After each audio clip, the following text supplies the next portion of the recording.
Proklamasi Kemerdekaan Indonesia. Badan Penyelidik Usaha-Usaha Kemerdekaan Indonesia (BPUPKI) A. Membentuk BPUPKI. Pada 1 Maret 1945, Jepang mengumumkan berdirinya BPUPKI. Tujuannya mempelajari dan menyelidiki hal-hal yang dibutuhkan dalam membentuk negara Indonesia merdeka. Ketua Rajiman Widyo Diningrat. Wakil Ketua Raden Panji Suroso. Anggotanya 63 orang. B. Sidang BPUPKI. BPUPKI sidang pertama pada 29 Mei sampai 1 Juni 1945 dengan tujuan menyusun dasar negara Indonesia merdeka. 3 tokoh yang mengusulkan dasar negara adalah 1. Muhammad Yamin pada 29 Mei 1945 menyampaikan ulasan dasar negara. 1. Pri kebangsaan, 2. Pri kemanusiaan, 3. Pri ketuhanan, 4. Pri kerakyatan, 5. Kesejahteraan rakyat. 2. Soepomo pada 20 Mei 1945 menyampaikan ulasan dasar negara. 1. Persatuan, 2. Kekeluargaan, 3. Keseimbangan lahir dan batin, 4. Musyawarah, 5. Keadilan rakyat. 3. Soekarno pada 1 Juni 1945 beliau menyampaikan dasar negara. 1. Kebangsaan Indonesia, 2. Internasionalisme atau Pri kemanusiaan, 3. Mufakat dan demokrasi, 4. Kesejahteraan sosial, 5. Ketuhanan yang berkebudayaan. Pada 10-16 Juli, BPUPKI mengadakan sidang kedua dan menghasilkan rancangan Undang-Undang Dasar untuk Indonesia Merdeka.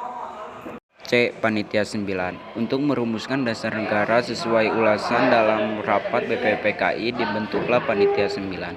Panitia ini beranggota 9 orang yang diketuai oleh Soekarno. Pada 22 Juni 1945, Panitia 9 berhasil merumuskan dasar negara yang disebut Piagam Jakarta Charter yang berisi sebagai berikut. Piagam Jakarta, bahwa sesungguhnya kemerdekaan itu ialah hak segala bangsa, dan oleh sebab itu maka penjajahan di atas dunia harus dihapuskan, karena tidak sesuai dengan pri kemanusiaan dan pri keadilan. Dan perjuangan pergerakan Indonesia telah sampailah kepada saat yang berbahagia dengan selamat sentosa mengantarkan rakyat Indonesia ke depan pintu gerbang negara Indonesia yang merdeka, bersatu, berdaulat, adil, dan makmur. Atas berkat rahmat Allah yang Maha Kuasa dan dengan didorongkan oleh keinginan luhur supaya berkehidupan kebangsaan yang bebas, maka rakyat Indonesia menyalakan dengan ini kemerdekaannya.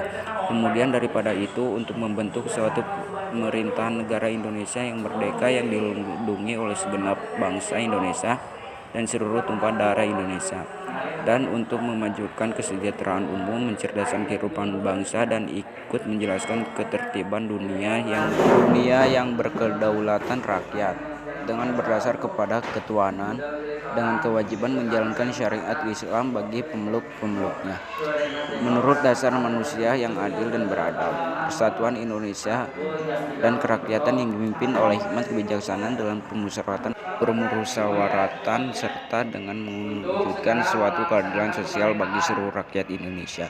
Jakarta, 22 Juni 1945. Badan Penyelidik Usaha Persiapan Kemerdekaan Indonesia (BPUPKI). Panitia 9. Haji Soekarno, Haji Ahmad Subarjo. Jakarta, 22 Juni 1945. Badan Penyelidik Usaha Persiapan Kemerdekaan Indonesia (BPUPKI). Panitia 9. Haji Soekarno, Haji Ahmad Subarjo, Haji Abdul Hajar Mujakir, Alek Andres Maramis, Abi Koesono Tejo Rosoe Joso, Haji Muhammad Hatta, Haji Abdul Wahid Hasyim, Haji Agus Salim, Haji Muhammad Yamin. 1. Ketuhanan dengan kewajiban menjalankan syariat Islam bagi pemeluk-pemeluknya. 2. Kemanusiaan yang adil dan beradab. 3. Persatuan Indonesia. 4. Kerakyatan yang dipimpin oleh hikmat kebijaksanaan dalam permusyawaratan perwakilan. 5. Keadilan sosial bagi seluruh rakyat Indonesia. Atas ulasan Muhammad Hatta, kalimat pertama Piagam Jakarta diubah menjadi Ketuhanan yang Maha Esa. Dibentuk Panitia Persiapan Kemerdekaan Indonesia (PPKI). PPKI dikursi jam Inka. Dibentuk pada 7 Agustus 1945. Tugas menetapkan dan mengesahkan rancangan dasar negara yang telah dibuat oleh BPPKI Ketua Soekarno. Ketua Soekarno, Wakil Ketua Muhammad Hatta, anggota 21 orang. 2 peristiwa Rengas Dengklok. Sultan Syahrir dan golongan muda lainnya mengadakan rapat di lembaga berkategori Jalan Pangasa Timur, Jakarta dengan hasil membawa proklamasi harus segera dilaksanakan. Mereka kemudian membawa Soekarno dan Hatta ke Rengas Dengklok. Tujuannya untuk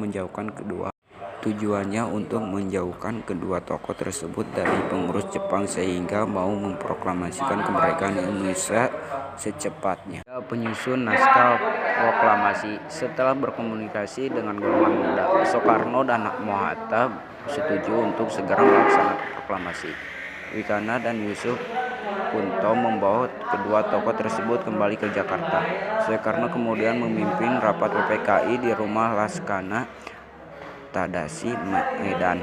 Rapat tersebut bertujuan menyusun naskah proklamasi kemerdekaan Indonesia. Kalimat pertama naskah proklamasi diusulkan oleh Fahad Subartyo. Kalimat kedua diusulkan oleh Hatta, kemudian ditulis tangan oleh Soekarno, selanjutnya diketik oleh Seyuni Malik. Kami bangsa Indonesia dengan ini menyatakan kemerdekaan Indonesia. Hal-hal yang mengenai perpindahan kekuasaan dan lain-lain diselenggarakan dengan cara seksama dan dalam tempo yang sesingkat-singkatnya.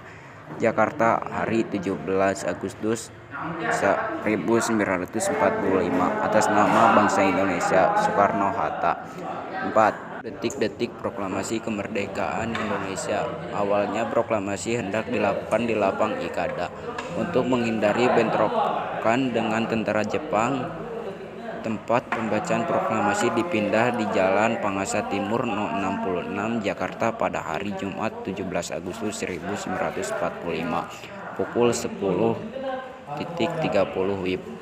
Bacaan teks proklamasi dilakukan oleh Soekarno didampingi oleh Hatta dan para tokoh nasional. Setelah teks proklamasi dibacakan, diadakan upacara pengibar bendera merah putih. Latif Hendra Mingrat dan Suhud ditugasi menjadi pengibar bendera negara Republik Indonesia. Proklamasi kemerdekaan Indonesia tercapai berkat tokoh bangsa Indonesia seperti Soekarno, Hatta, Soepomo, Muhammad Yamin, dan Sultan Syahrir.